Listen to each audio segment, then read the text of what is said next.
Baik, subhanallah. Ini kami menangkap dari sisi lain bahwa orang tua harus waspada dengan hal-hal yang semacam ini. Karena zaman ini adalah zaman berubah, berbeda dengan zaman dahulu. Sekarang anak-anak usia 10 tahun, 11 tahun sudah mengerti hal yang demikian karena tontonan yang dilihat. Sehingga yang jadi korban justru kadang anak-anak kecil karena mereka tidak berani dengan anak gede. Dan dia betul, umur sebegitu, umur 11 tahun sudah bisa melakukan yang demikian itu. Dan bisa saja itu benar-benar. Na'udzubillah. Jadi maka harus waspada tentang yang demikian itu. Maka peringatan buat semuanya kepada orang tua, jangan latah memberikan handphone kepada mereka. Jangan latah mengikuti teknologi lalu dibebaskan di dalam melang-lang dalam internet. Anda harus waspada orang tua, dia takut belajar hal-hal yang demikian itu. Satu. Kemudian harus betul-betul kita waspadai ya, antara laki dengan perempuan, biarpun masih usia anak-anak. Tidak boleh kita biarkan mereka berduaan dan sebagainya, harus waspada. Walaupun sepupu jangan dianggap remeh ya, Bu ya. Bahkan biarpun kakak adik, sehingga ajaran Nabi SAW bagian ufarriquhum fil madaji'. Tempat tidur mereka harus dipisah. Dikhawatirkan di saat salah satu terbangun dari tidur ingin ke kamar mandi melihat adiknya tersingkap auratnya, sehingga yang semula tidak pikiran apa-apa jadi ke sana. Karena pendidikan dari Nabi istimewa. Sehingga termasuk di antaranya sefakir apapun seorang hamba, hendaknya dia membuat kamarnya itu tertutup rapi, dipisah antara laki dengan perempuan. Kemudian membuat kamar mandi yang berpintu. Supaya apa? Terjaga semuanya. Ini sefakir apapun. Kalau Anda nurut itu semua akan dikayakan oleh Allah. Anda tidak boleh menyerah. Wah, saya nggak punya duit untuk bikin pintu. Untuk kemuliaan Anda tidak punya uang. Sementara untuk kehinaan bisa saja beli parabola, bisa beli televisi. Untuk kehinaan saja dibeli. Kenapa untuk kemuliaan tidak? Berarti iman kita kurang. Jadi yang ada tutup kamar mandi dan seterusnya. Kemudian juga ini seperti itu. Kalau sudah kita menutup aurat ya, kalau sudah kita menjaga yang demikian itu, insya Allah dijaga oleh Allah. Kemudian naudzubillah, karena beberapa waktu yang lalu itu juga kita menemukan kisah semacam ini, bahkan lebih mengerikan lagi adalah antara adik dengan kakak. Adik dengan kakak, karena bapak ibunya sibuk kerja, kakaknya yang lebih nak tahu lebih dulu tentang yang demikian, main jadi korban adik. Persis umurnya juga seperti yang terjadi saat ini. Umurnya. Dan subhanallah ditolong juga susah dan sebagainya. Akhirnya ya harus memberitahu orang tuanya agar terbebas kita daripada ini. Yang ngadu adalah bukan siapa yang ngadu adalah, jadi tidak mengadu langsung, jadi ada kawannya itu diceritai sama anak itu, lalu kawannya cerita kepada ibundanya menyampaikan kepada kami, ibunda kawannya. Akhirnya setelah dipanggil, dan betul anak itu memang sudah melakukan itu sudah berkali-kali dengan adiknya. Dan sudah mengenal, naudzubillah, masya Allah. Jadi harus waspada bahkan orang tua yang demikian ini, jangan sepupu dan sebagainya, masya Allah. Bahkan dengan kakak adik kadang-kadang, karena ya namanya syahwat anak kecil kan, akalnya belum sempurna, belum mengerti. Yang tahu adalah ingin niru dan mengikutinya. Masya Allah, semoga Allah menjaga anak-anak kita semua. Amin. Kuncinya sederhana. Amin.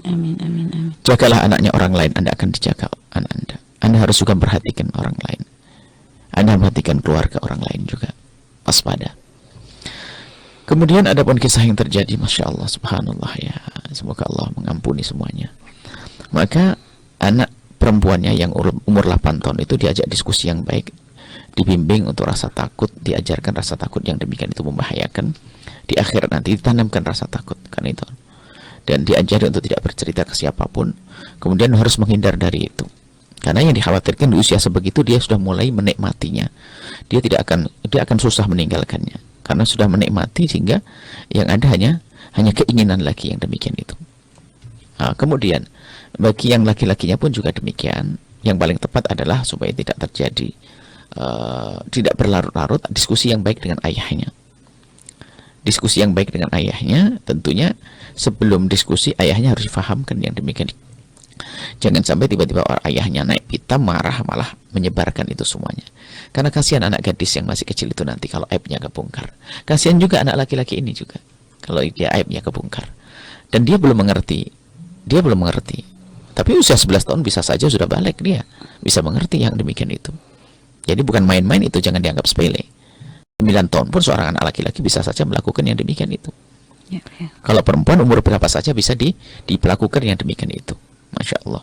Maka harus waspada. Maka anak kecil yang perempuan itu diajak ngobrol yang baik, dijauhkan dari itu, harus dirapiin rasa takut. Nggak usah lapor ke polisi, karena itu belum tentu menyelesaikan masalah.